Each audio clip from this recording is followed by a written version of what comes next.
하나님 말씀 보겠습니다. 베드로전서 5장 5절 6절.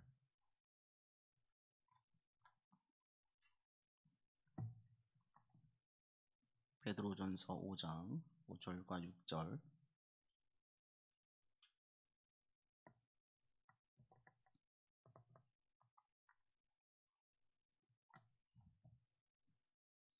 합독하겠습니다. 젊은 자들아, 이와 같이 장로들에게 순종하고 다 서로 겸손으로 허리를 동이라. 하나님은 교만한 자를 대적하시되 겸손한 자들에게는 은혜를 주시느니라. 그러므로 하나님의 능하신 손 아래에서 겸손하라. 때가 되면 너희를 높이시리라. 아멘. 가까운 친척분 중에 관광 버스를 운행하시던 분이 계셨어요. 한 30여 년 가까이 큰 버스를 운행하셨는데 그분이 이제 돌아가셨다는 얘기를 들었어요. 워낙 운전을 잘하신 분이어서 또 워낙 좋으신 분으로 저도 알고 있었는데 돌아가셨대요. 근데 나중에 돌아가신 소식을 듣고 조금 안타깝기도 하고 좀 아이러니하기도 했어요. 이분이 어떻게 돌아가셨냐면 교통사고로 돌아가신 거예요. 30년 무사고 그렇게 운전을 잘하시는 분인데 자기 차를 몰고 가다가 불의한 사고를 당해서 안타깝게도 돌아가셨어요. 이런 얘기를 들으면 운전이 참 무섭죠. 조심해야 돼요. 운전은 내가 잘한다고 자랑할 수 있는 사람이 아무도 없어요. 그죠? 30년, 40년 무사고 해도 한 번 사고 나면 얼마나 큰 위험을 겪을 수 있는지 모릅니다. 운전할 때는 정말 중요한 게 뭐예요? 그래서 운전할 때 계속 신경 써야 되는 게 안전이에요. 안전 운행. 그렇죠. 운전은 나만 잘한다고 되는 게 아니거든요. 예. 술 드시고 운전하시는 분들 뒤에서 박으면 대처할 수가 없는 거예요. 운전은 나만 한다고 해서 되는 게 아닌 걸 우리가 많이 경험하게 돼요. 운전할 때 가장 중요하게 생각할 게 뭐냐? 안전이다. 그렇죠. 지금 이 주변에 계속 공사하고 있어요. 이분들 보세요. 뭐가 제일 중요합니까? 안전이 제일 중요해요. 얼마 전에도 매스컴에서 떠들썩하게 아파트 붕괴 사건이 있었잖아요. 안전보다는 시공을 빨리 해서 단가를 낮추려고 하다 보니 안전을 가볍게 여기고 괜찮겠지 아니란 사고가 아주 큰 재앙적인 사건을 가지고 와서 많은 분들을 아프게 했어요. 안전인 거예요. 뭐 괜찮겠지가 아닌 거죠. 항상 안전인 거예요. 이런 것처럼 일을 진행할 때에 운전할 때에도 안전운전이 최고고 공사나 현장에서 일을 진행할 때에도 안전사고 나지 않는 것이 최고인 것처럼 그리스도인들이 일을 할 때에 꼭 염두에 두어야 될 게 한 가지 있습니다. 그게 오늘 본문에서 말하고 있는데 뭔지 아세요? 일을 할 때, 뭔가 일을 진행할 때 꼭 염두에 둘 게 있습니다. 5절과 6절에 보십시오. 반복해서 나오는 낱말이 있어요. 5절과 6절에 반복해서 나오는 낱말이 뭡니까? 5절과 6절 보시면 5절에 두 번 나오고 6절에도 한 번 나와요. 뭐예요? 겸손이에요. 겸손. 일을 할 때에 젊은 자들아 이와 같이 허리를 동이라. 이 동이라는 게 일하라 할 때 얘기하는 거거든요. 일을 할 때 우리가 허리띠를 졸라 매잖아요. 힘을 쓰려고. 일을 할 때에 어떻게 해라? 계속 염두에 둘 게 뭐냐면 겸손을 염두에 둬라. 겸손은 우리가 타고나지 않습니다. 반대로 교만은 타고나요. 우리 원죄 깊은 뿌리 가운데 교만이 있어요. 뱀이 사단이 하와를 속일 때 유혹할 때에도 제일 속삭였던 게 뭐냐면 교만이었어요. 너 이거 먹으면 하나님처럼 돼. 이 말에 그냥 헷가닥한 거예요.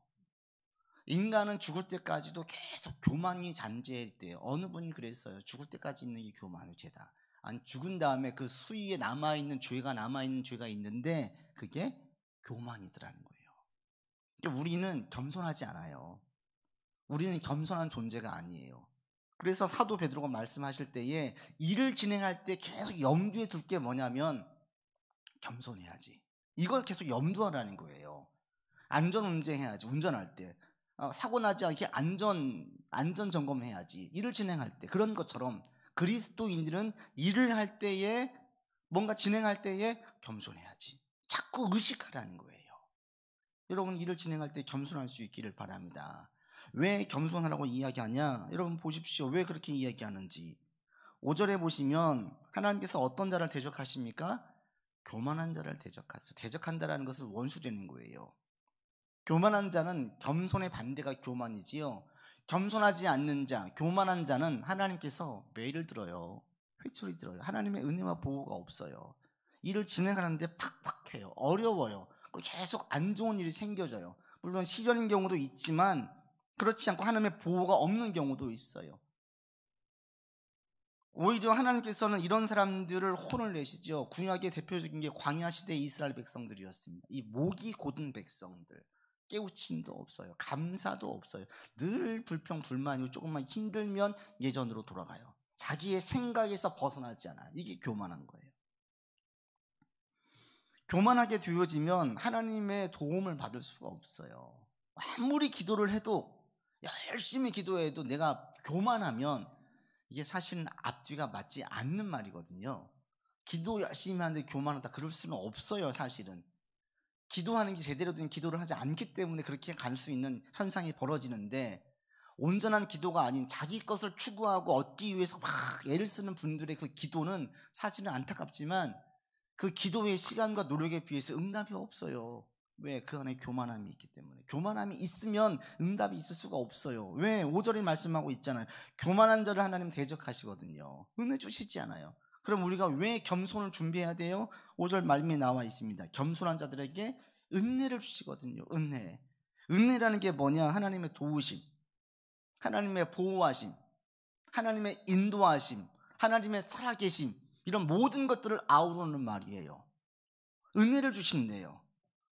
겸손을 의식하면서 일을 진행하면 그 가운데에 하나님의 살아계심을 경험할 수 있어요. 아, 하나님이 나를 정말 사랑하시는구나.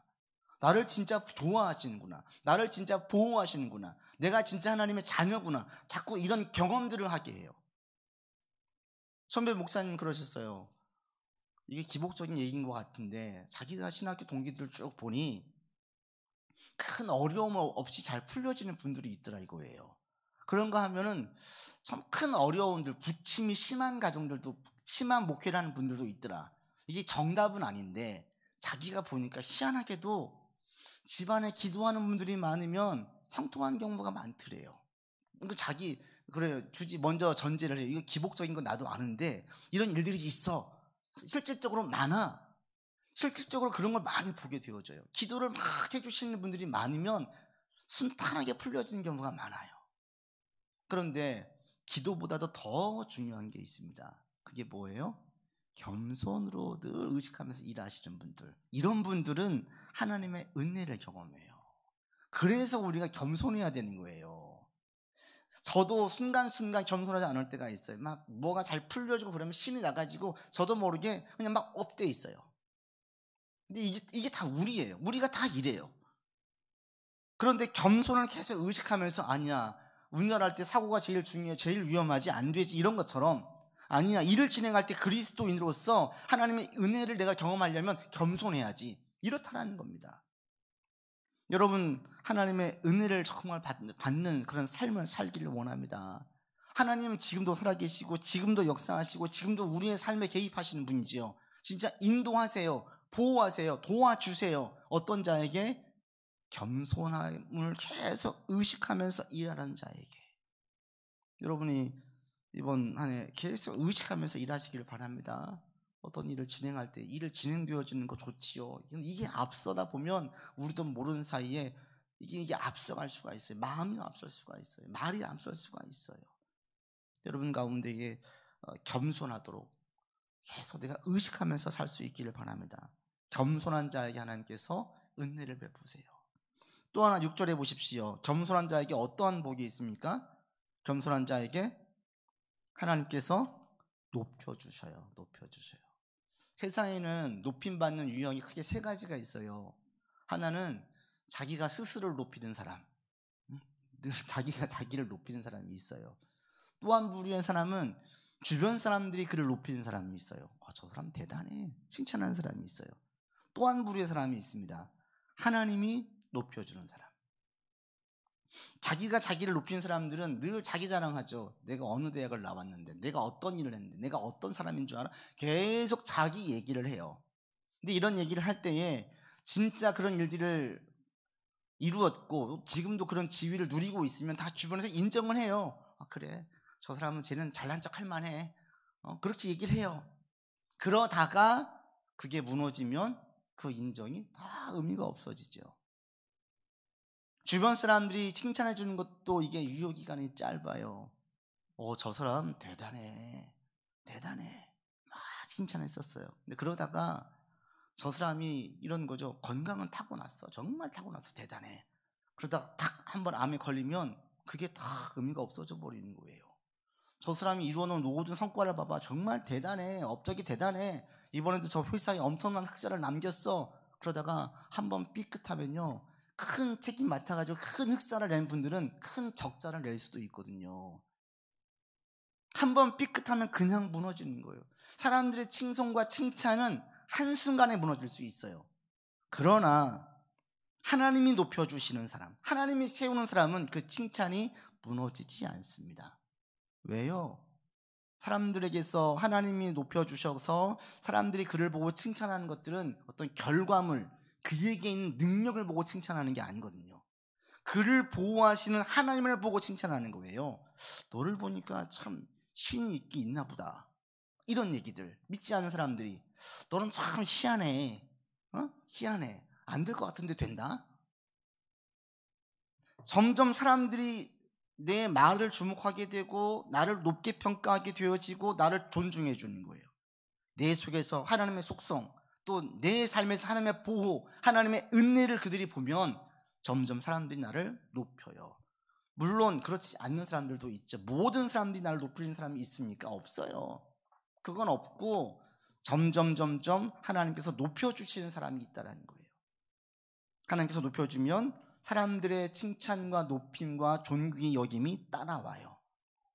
저는 여러분들이 사람의 칭찬에 목매이거나 사람의 칭찬에 스스로를 평가하는 존재가 되지 않기를 바랍니다. 우리 그리스도인들 다시 한번 이 시간 분명하게 정체성을 확인하세요. 하나님의 칭찬, 하나님의 평가, 하나님이 높여주시면 여러분이 더 많이 의식할 수 있기를 바랍니다. 그렇게 할 때에 하나님께서 우리의 높여주심이 오래가고 지속적이에요. 앞서 말씀드렸지만 사람의 칭찬, 이건 또 꼭 좋은 게 아니에요. 칭찬하게 되어지면요, 막 높이면 추락하는 것도 훨씬 크게 추락을 해요. 그렇지 않습니까? 어떤 결과물, 성과에 의해서 사람들이 확 높여주는 것들은 어느 순간 한순간에 나락이 되어져요. 예수님께서 예루살렘 입성할 때 보십시오. 종려나무 가지를 흔들면서 겉옷을 펼쳐놓고 환호했어요. 막 난리를 쳤어요. 근데 그들이 몇 사람이 동요를 일으키자, 밀란에 대해서 주도하자 그들의 선동이 동요되어서 예수님을 막 십자가에 못 박으라고 완전히 돌변했잖아요. 이게 인간이에요. 인간의 인기는 변덕스럽고요, 금방 시들어요. 여기에 목매지 마세요. 이거에 신경 쓰지 마세요. 대신에 하나님께서 인정하시나, 하나님께서 옳게 보시나, 이것만 점검하시면 돼요. 하나님께서 인정하시면 사람들의 오해도 시간이 지나면 풀려요. 내가 억울한 것도 시간이 지나면 하나님께서 갚아주셔요. 중요한 것은 하나님께서 지금 나를 높이시고 계시냐, 나를 인정하시느냐, 내가 지금 은혜 안에 있느냐. 깊이 들어가니까 뭐예요? 내가 겸손으로 일하고 있느냐, 이거예요. 내 자신을 한번 점검해 보기를 바랍니다. 여러분은 겸손한 사람입니까? 혹시 요즘 자꾸 내 자랑하고 있으세요? 막 일이 잘 될 때 특히 조심하세요. 막 형통할 때, 막 풀릴 때, 계획대로 될 때에 나도 모르게 자꾸 내 얘기를 많이 할 수가 있어요. 이거 하다 보면 어느 순간 내가 교만해져 있어요. 교만이라는 게 나도 모르게 찾아오거든요. 어느 순간 내가 이만큼 올라가 있는 거예요. 자기 자신을 자꾸 점검하시기를 바랍니다. 지금 한번 점검해 보세요. 내가 지금 겸손으로 허리를 동여 맸습니까? 여러분 동여 매시기를 바랍니다. 아멘. 겸손이 뭐예요? 겸손이라는 걸 이야기할 때 좀 잘못 오해하시는 분들이 있어요. 무조건 낮추는 걸로 생각을 해요. 겸손의 뜻이 남을 존중하고 자기를 낮추는 거죠. 그런데 본문에서 사도 베드로는 그렇게 말씀하고 있지 않습니다. 여러분 본문의 5절 보십시오. 같이 읽겠습니다. 젊은 자들아 이와 같이 장로들에게 순종하고 다 서로 겸손으로 허리를 동이라. 하나님 교만한 자를 대적하시되 겸손한 자들에게는 은혜를 주시느니라. 5절에 보시면 겸손 직전에 어떤 얘기를 하고 있습니까? 장로들에게 순종하래요. 순종과 겸손이 연결시켜서 보고 있어요. 장로들, 이 장로들은 지금 말하는 목사, 선교사들입니다. 말씀을 가르치는 자들, 현재의 장로님들이 아니라 여기에서는 이 장로라는 것은 목사, 선교사를 말할 수 있어요. 목사의 말에 순종하래요. 이 목사가 무슨 얘기를 하겠어요? 이 당시에 하나님 말씀을 전하는 거예요. 바꿔 말하면 겸손이란 뭐냐? 하나님 말씀에 순종하는 거예요.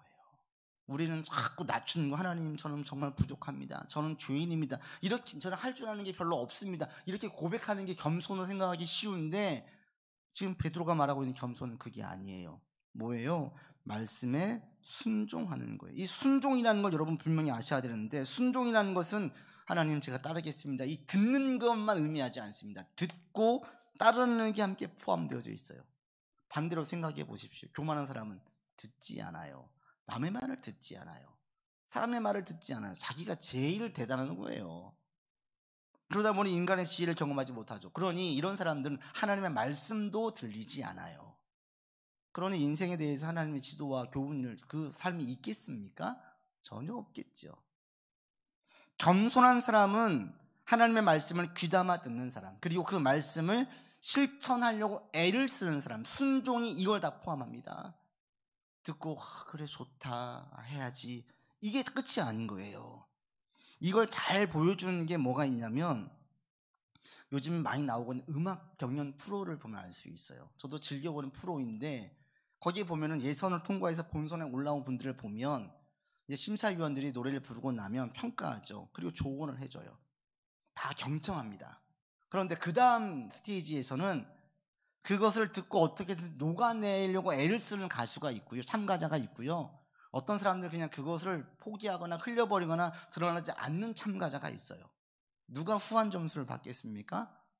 당연히 그 말을 듣는 사람이에요. 다 말을 듣는 것 같죠. 그러나 자기 음악에서 이번에 한번 시도해보고 고쳐보려고 하고 그것을 어떻게든 넣어가지고 한번 음악을 보이려고 애를 쓰는 사람, 그리고 이렇게 애를 쓰는 사람들은 계속 진행되어지면 실력이 올라가요. 어떤 사람이 순종한 사람이에요? 가만히 겸손하게 듣는 참가자들입니까? 아니에요. 그 다음 스테이지에서 그 들었던 거를 놓치지 않고 계속 곱씹으면서 고민하면서 그 다음 노래에다가 풀어내는 사람이에요. 우리도 마찬가지입니다. 순종하는 사람은 누굽니까? 말씀을 들었지요. 여기서 끝나지 않는 사람, 귀담아 들었어요. 너무 좋아요. 그러면 삶에 가서 막 고민하는 거예요. 이 말씀을 어떻게 적용할까? 이게 어떻게 접목시킬 수 있지? 이게 내 삶에 어떻게 되어지지? 말씀 가지고 고민하는 사람, 말씀 가지고 삶에 적용해 보는 사람, 말씀으로 씨름하는 사람, 이런 사람이 겸손한 사람이에요. 전 여러분들이 이렇게 겸손한 힘쓸 수 있기를 바랍니다. 누가복음 8장에 보면은 예수님께서 말씀, 사람의 마음에 대해서 네 가지 마음의 비유를 드시죠. 밭의 비유를 들어서 마음을 얘기하시죠. 그럴 때 옥토밭을 보시면 이 결실을 맺는 옥토밭, 응답받는 옥토밭, 하나님께서 도와주심과 인도하심을 경험하는 옥토밭은 말씀을 잘 듣는 자래요. 그리고 그것을 지키는 자래요. 그리고 그것을 인내하는 자래요. 이게 핵심이에요. 듣고 지키고 인내하는 것, 잘 들어야 돼요. 그리고 그것을 지키고 해야 돼요. 순종해야 돼요. 행동해야 돼요. 그리고 인내해야 돼요. 그러면 그의 삶에는 반드시 결실이 있습니다. 어느 무신론자가 그랬대잖아요. 내가 하나님 없음을 증명할 사람 100명을 데리고 올 테니까 당신 하나님이 있음을 증명할 사람 100명을 데리고 와봐라. 오케이. 진짜 믿는 사람들은 자기의 삶에서 하나님을 증명할 사람이 많아요. 데리고 오겠다. 그런데 없음을 증명할 사람 100명 못 찾아가지고 그걸 못했어요. 하나님의 계심, 살아계심을 증명한 사람들은 다 이런 공통된 특성이 있습니다. 말씀을 하나님의 음성으로 받아요. 귀한 금보다 더 귀하게 받아요. 그 다음에 그것을 지켜요. 막 삶에서 해요. 하다가 안 되면 좌절하기도 하고 자기를 한탄하기도 하고 회개하기도 하고 다시 시작하기도 하고, 그러나 포기하지 않아요. 지키려고 애를 써요. 그리고 인내해요. 한번 일회적으로 하고 끝나는 것이 아니라 계속해요. 이런 사람들이 바로 겸손한 사람이고, 이런 사람이 바로 은혜를 받는 사람이고, 이런 사람이 바로 하나님께서 높여주시는 사람이에요. 새벽에 묵상 보낼 때 저도 다시 한번 느끼는 게, 그 네 가지 마음밭을 보면서 지금 한국 사회에는 듣는 것 자체가 되게 어려운 사회 속에 우리가 살고 있구나, 이 생각을 하게 됐어요. 말씀을 지키는 게 정말 어려운 사회에 살고 있구나, 이걸 다시 한번 제가 깨달았어요. 주보에도 제가 써놓기도 했는데, 지금 우리의 상황들, 한국 사회는 가시밭과 같은, 그런 가시떨기와 같은 마음에 가지게 만드는 사회가 지금 조성되어져 있어요. 코로나가 터지면서 더더욱 그렇게 됐습니다. 누가복음에 보시면 예수님께서 가시떨기의 마음을 이렇게 말씀하시죠. 말씀을 들었는데 지내는 중에 이생의 염려, 또 재물, 향락의 기운에 막혀가지고 결실하지 못한대요. 열매를 맺어야 되는데, 하나님의 인도와 보호하심과 은혜를 경험해야 되는데, 그렇게 하기 못하는 이 특성이 뭐냐면, 가시떨기는 이생에 대한 염려가 많은 거예요. 그 다음에 물질에 대한 지나친 그 의식이 너무나 큰 거예요. 또 향락에 대한 것들을 추구하는 게 너무너무 뜨거운 거예요. 여러분, 지금 한국 사회를 보십시오. 이게 다 있지 않습니까? 코로나가 터지고 나니까 이생에 대한 염려가 더 커졌지요. 진짜 불확실해요. 다 그런 마음이 들어요. 전 세계적으로 그래요. 뭐가 자라고 있어요? 가시가 자라고 있어요. 열매를 맺지 못하게 가시가 자라고 있어요. 어느 때보다도 지금 다 돈 얘기예요. 돈. 집값이 천정부지로 너무나 올라버리고, 먹고 살기는 팍팍해지고, 내일은 알 수가 없고, 그러다 보니 돈에 대해서 의식하지 않을 수가 없는데, 그 의식의 정도가 너무 커져버렸어요. 그러면서도 한편으로는 막 어떻게든 노는 걸 추구하죠. 지금 어제도 기사 보니까 제주도 비행기 다 예매값과 찼다고 해요. 다 제주도 가나 봐요. 기회가 되면 다 노는 걸 좋아해요.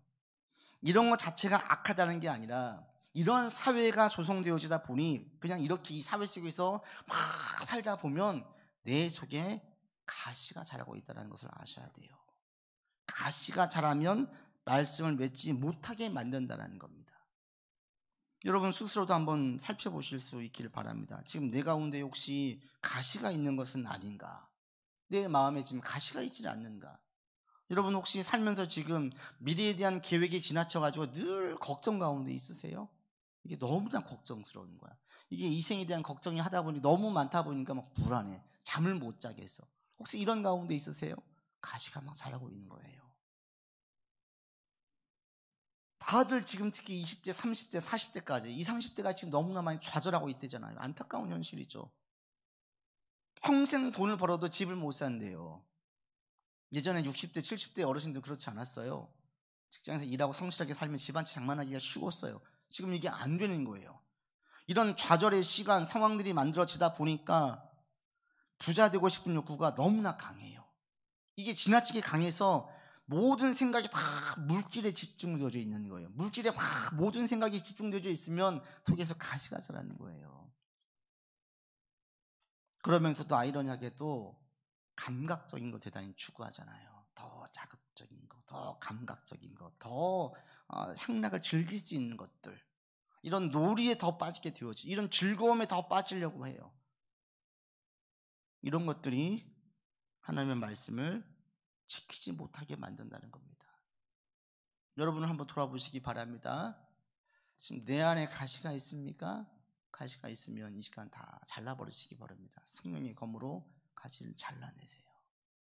왜? 그 가시가 내게 결실을 맺지 못하게 만들어요. 그 가시가 하나님의 은혜를 경험하지 못하게 만들어요. 하나님의 은혜를 경험하지 못하면 신앙생활이 점점 종교생활로 바뀌어져요. 예배는 드려요. 기도는 해요. 마음에 감동이 없어요. 성령의 감동이 없으면 신앙적으로 죽은 신앙이죠. 성령의 역사가 우리 안에 계속 감동을 주셔야 돼요. 은혜가 있어야 돼요. 기뻤다가, 눈물을 흘렸다가, 감격했다가, 하나님의 인도하심에 그냥 너무너무 감사했다가, 이런 하나님의 성령의 감동하심이 우리 안에 계속 있어야 되는데, 이 교통이 끊겨버리게 되어지면 그때부터는 신앙이 무감각해지지요.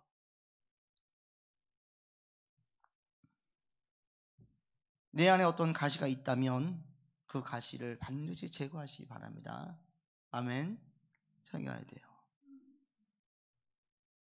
말씀을 맺습니다. 여러분, 겸손은 우리 가운데 겸손 자체가 뛰어난 능력임을 기억하시기 바랍니다. 겸손한 것 자체가 능력이에요, 능력. 내가 겸손을 의식하는 것 자체가 하나님의 은혜를 경험해요.